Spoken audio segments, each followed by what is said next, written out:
I was good, y'all. Butler in the house. Let's get it popping. Let's talk about what we just watched. Man, if you're the Knicks, you cannot blow that game. That's a game you can't lose. I actually just got home from the Garden. I had to leave after the third quarter because I'm actually about to hop on the radio. So if you got ESPN New York, the app, tune in. I'm hopping on at about 11:20. I wanted to pull up to the YouTube show before then just to talk to you guys. So hit me up in the comments, man. That is an inexcusable loss for the Knicks. That simply cannot happen against any team, let alone the Atlanta Hawks, who you are much better than. I picked the Knicks to win this series in 5. They are much better than Atlanta. And we had seen it for essentially 7 of the 8 quarters. They've been better than Atlanta. And somehow, as the series scene shifts back to the ATL, shout out Magic City, it's 1-1. And I'm still trying to wrap my head around what happened. How does Mike Brown not call the timeout there? And at first, I'm thinking to myself, I don't know, because you get the defense on its heels, shoot the ball up the court. CJ missing both free throws, kind of unraveling. So, like, you could see the Knicks hitting a walk-off shot, and it's like one of those, man, we really, really avoided a catastrophic like disaster there. But you think back to they only had 5 seconds left. You've got one of the best closers in basketball. And I understand Atlanta's, since the All-Star break, #1 defense in the Eastern Conference, and you're worried about them trying to get the ball out of Brunson's hands. But put the ball in the play, put the ball in your best player's hands, allow him to make a play so you can win the game and ultimately win this series. You go up 2-0, there's no chance Atlanta's coming back. So Mike Brown's got to wear this one. And the Knicks overall, that's a disastrous fourth quarter, but you still had a chance to win it. After the Brunson turnover, Johnson gets the dunk. He comes out. Jalen hits a miraculous three-point shot. He's wide open, but still, like, to get them back into the game. Somehow CJ, who was cooking them, misses 2 free throws. You got a chance to, quote unquote, steal it back. It was a game you shouldn't have lost. Then it's like you shouldn't have won it, but now you should win it. And Mike Brown, how do you not call the timeout there? I just don't understand that. Yes, they did have a timeout. They had a timeout, but he wanted to push the ball up the floor. And it's crazy how, social media was blowing up because ESPN put out the doppelganger of me and Mikal Bridges. So now I'm about to take a lot of heat. Not great. Yesterday they had me, juxtaposed with Mikal Bridges, and people are going to be coming after me. I still cannot believe they lost this game. I still can't believe it. I promise you, I'm going to wake up tomorrow morning and like immediately question, did that really just happen? There's no way they lost that game. And it's the second time, by the way, we've had a loss like this. I was at the Garden, and this is going to bring back just terrible flashbacks if you're a Knicks fan. I'm at the Garden for game 1 of the conference finals last year. I had to leave because I'm on the radio after. And then Neesmith starts going nuts when the Knicks are down 9, or when the Pacers are down 9. That game at least goes to overtime. This one, you've got the best player. You got the 2 best players in the series. You've got one of the best closers in basketball. You've got the best fourth quarter team in the entire NBA. You're at home. You had a 14-point lead. You traded 5 first-round picks for Mikal Bridges. You gave OG Anunoby the bag, and those are supposed to be your 2 wing defenders to stop a guy like CJ McCollum. And he goes off for 32 points? Man, how does that happen? And I'll tell you what, because I'm at the Garden, sitting on the bridge, and I'm getting annoyed. I'm not a Knicks fan, but I'm enjoying the run. Being around this fan base my entire life. I'm rooting for them to get to the finals. I'm also rooting for my prediction to be correct. I'm listening to the serenading of the bleep Trey Young chants, and I'm just getting so disgusted. I'm like, like y'all still on that? Like you still on that type of time? Bleep Trey Young? And the moment that evolved into bleep CJ McCollum, it was never the same. It was never the same. And shout out to CJ, by the way, who's like welcoming the noise. He's like, yeah, bring it. Go ahead, come through, bring it. CJ was out here welcoming the noise. He wanted all the smoke. And you've got two guys you brought in OG and Mikal Bridges because of the wings in this conference. Cade Cunningham, Jaylen Brown, Jason Tatum, Donovan Mitchell, James Harden. You brought those guys in to be stoppers for the opposing team's best players on the perimeter, and you allowed CJ McCollum to come into your building and cook you. Just annihilate you. Just an absolutely horrifying, inexcusable loss. I still think the Knicks are going to win this series. So, this is less of an overreaction to what I think the outcome of the series will be, and more about how just disgusted, if you are a Knicks fan, you have to be just watching the tail end of that game, because everything then becomes a referendum of this team and its potential to win a championship. And it's not that great teams don't have awful losses. But man, 2 games into the playoffs, you allow that to happen, especially when we saw what happened last year. We just went through something similar to this. We just went through something similar to this. And you allow Atlanta to come in your building and do that to you. That's crazy, man. Yo, if you're a Knicks fan, hit me up in the comments. Once again, programming note, I'm only on here for a couple minutes because I'm about to hop on the radio. So this is the Ty Butler Show, the YouTube version on my page at Ty D Butler on Twitter, Instagram. Subscribe to the YouTube channel. I'm about to get on the radio, ESPN New York, so download the app. We will lose the video portion of the show, but call me up, man. I want to hear from the Knicks fans. 800-919-3776. Alan Hahn, after Nick postgame on MSG, is supposed to join me.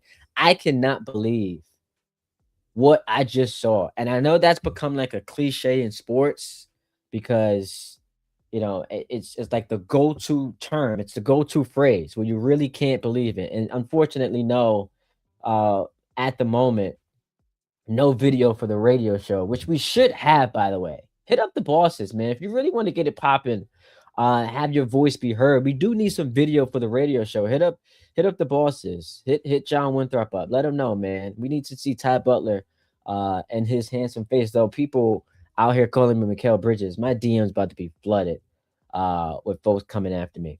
Yeah, no video for the radio show. We will be strictly radio. So download the ESPN New York app, stream us wherever you get Alexa, you can tune in, whatever you get your radio stations from, streaming device, tune in. What happens if I kept this on while talking on the radio? I would be in violation of some rules that might lead to some, decisions about my future at the station, and I don't want to get into that kind of trouble. I don't want to get into that kind of trouble, which is why I'm here, though. I was at the Garden, left at the end of the third quarter, feeling good. The Knicks were at that point up 12. I believe it was 91-79 going into the final quarter, and I felt good. I'm like, all right, cool. This is a team that is mentally tough. They are the best fourth quarter team in the NBA. They have one of the best closers in basketball. They've got the 2 best players in the series. They are at home. That crowd is cooking.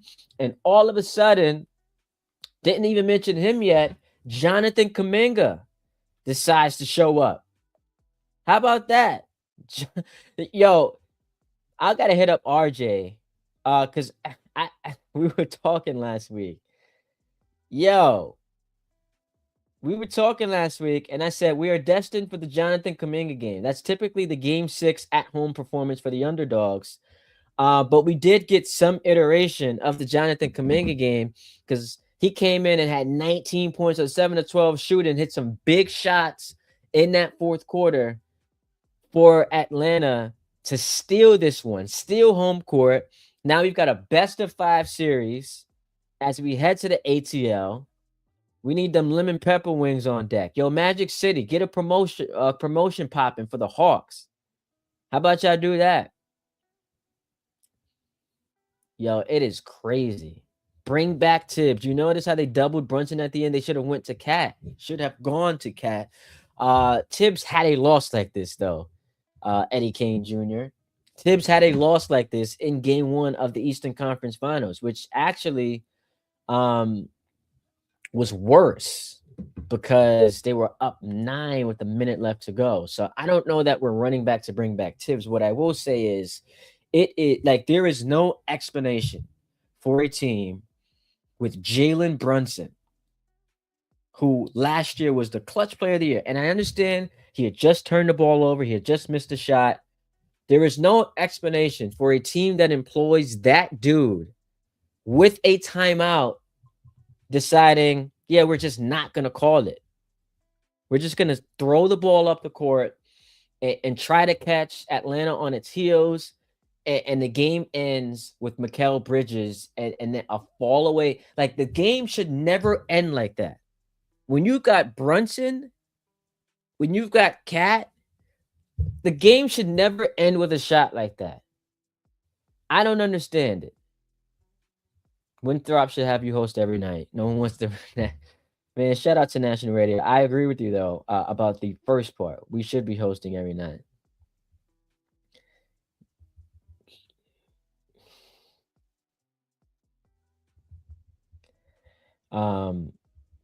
It's wild out here, man. It's wild out here. It is wild. It's crazy. I cannot believe that. I can't believe that. Hart should have went straight to the basket. Yeah, so let me pull up, just for the YouTube audience, the final possession of this game. So we can just, for better or for worse, relive it. It's never gonna make sense to me how this happens. Hang on. I'm gonna pull it up for y'all here on StreamYard. We're going to Twitter. We're gonna blow this thing up. Like, this should just never happen, man. How does this happen? We are here. You guys can see it, right? Okay, so CJ misses both shoots. And he missed both. Josh Hart. With the rebound. No timeout called. Get it up for Bridges. Put it up for the win. And he missed it. Look for Bridges. I just want to. Is Mike Brown trying to call a timeout? And he missed both. Hart with the rebound. No, he's not. He's just watching it happen. Take its timeout. He's just watching it happen. And he missed both. Called it. There, 5.1 seconds left. Call a timeout. Run a set play. Get the ball into Brunson's hands. They might not even have enough time to send help and double him. It might not be enough time to do that. There's going to be confusion with all the motion. Maybe put a guy in the backcourt so you're playing 4-on-4. And really it's going to be 3-on-3 because you remove the inbounder and whoever's guarding the inbound guy. Like, there are so many decisions, so many other options you can go to here, and he literally chose the worst one. So supposedly they had no timeouts left. I thought they had a timeout left. All right, let me pull this up. The graphic shows that they have a timeout left. All right, so we need an explanation here. The graphic shows that they have a timeout left. I'm not on Twitter right now, like reading through the commentary, so I don't see what's going on question-wise. But, I mean, the Hawks down 12 in the fourth quarter. I want to see if Mike Brown was asked on not using to lose a timeout, then taking one with 2:43 left. A couple of possessions were fluid, so I wanted to make sure that we had something we wanted to get something up offensively because we had width on the last couple of the possessions. It just didn't look right. It didn't feel right. So, what's the timeout situation? What is the timeout situation? We got to get to the bottom of that. I am trying to figure out. Oh, okay. So the broadcast did get it wrong. My bad. My bad. So the broadcast did get that wrong. The scorebook did say that. The scorebook did say the Knicks had a timeout. So I apologize to Mike Brown.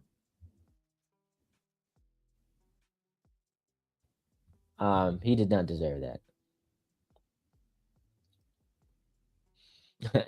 Steve Cohen was at the game. I saw him sitting courtside, and I would imagine he told all of the people in charge, "You are not showing me on the jumbotron. You are not." Could you imagine what the reaction would have been to Steve Cohen? Um, Listen, we are now learning. I guess the broadcast got it wrong. I mean, shout out to Noah Eagle, my guy, who I went to school with, and Jamal Crawford. Tremendous broadcast, but apparently they got that one wrong as far as the Knicks having a timeout. The scorebook does show that they have a timeout, but obviously, we are now learning that they didn't, and despite that, they still had an opportunity to win the game because Bridges gets a fairly good look. Bridges, who was the hero at the end of games 1 and 2 in that Celtics series, had a chance once again. To have a moment that's like, all right, we're going to do this every year. We are trash me the entirety of the regular season, and then all I do is come up big in the postseason. Had a moment to make a statement in a game that at first the Knicks had no business losing. Then with what did it end up being? 5 seconds left, or it was 10 seconds left after the Jalen Johnson dunk, had no business winning. Then all of a sudden, they've got a chance. Atlanta is giving you the game. They are giving you the game. And you blow it. Yo, that just can't happen, y'all. That can't happen. Now, again, just to reiterate, this does not shake my faith in the Knicks' ability to win this series. This does not, just like I think Detroit is going to win their series against Orlando. Now, I will say this loss by the Knicks far worse than what the Pistons had yesterday, because at least the Pistons were just bad the entirety of the game. And it's just like, well, like we just didn't have it. Orlando played out of its mind, and they're kind of a Jekyll and Hyde team. This was worse because for large portions of the game, it felt like you were in control, and yet you keep looking up and you're like, man, how is Atlanta still in this thing? And they kept on coming. Look, I took back the criticism of Mike Brown and his timeout or lack of timeout usage. The one thing that I will say, and I want to be fair, because I was on TV Saturday night and then on the radio Sunday morning, and I said that, the bench production, they only gave you 20 points, but you just love the fact that you were able to, not hemorrhage. You were able to get through those non-Brunson minutes that in years past gave you so much anxiety because you felt like he's not allowed to sit on the bench. And that was even like on steroids, because not only were you able to have Brunson on the bench, but you also had Cat next to him. But I felt like Mike Brown went with that bench unit way too long. The Deuce, Alvarado, Mitch, OG Shamit. Like you need some scoring out there. So going forward, you got to stagger those guys at every minute, at every point of the game. There should be not a second of the game that is played, if barring a blowout situation, that does not have either Cat or Brunson on the floor at all times. Like you can't have that. You can't have that. Wow, what a loss. So Everything was going well. Everything was going well. That's amazing, man. That's amazing. It just Cat, I thought, was awesome tonight. Played very well. Josh Hart, and I guess I gave them the kiss of death because they said when Josh Hart is scoring like this, like you just like there's no way you're beating the Knicks. When Josh Hart plays like that offensively, there's no way you're beating him or you're beating this team because that's just like an extra layer to what is already one of the best offenses in basketball. And give the Hawks credit, man. Give the Hawks credit. That is as bad of a round one loss as you're going to see from a contender. Just a pathetic, inexcusable, nauseating fourth quarter performance, and it's top to bottom. It's Brown and his rotations. Jalen's got to be better. I mean, that turnover was just brutal. Brutal. I give the Hawks credit, man. Their defense since the All-Star break, #1 in rating. But when my team has OG and Bridges, like CJ can't go off like that. He can't go off like that. Shout out to all of you guys watching us live. I appreciate you guys joining. I'm about to hop on the radio. I'm going to be on there until 1 a.m. So hit me up, 800-919-3776. I will talk to you guys on this YouTube show tomorrow. We'll be back at some point in the mid-morning to recap, to do a second recap, because this is like one of those games where it happens, you do the instant recap, you sleep on it, and then you're like, nah, I've got more takes. So I'll see you guys tomorrow. Hit me up at Ty D Butler. I'm hopping on the radio. So come through, streaming live, ESPN New York. I want to hear from y'all. Holla at your boy.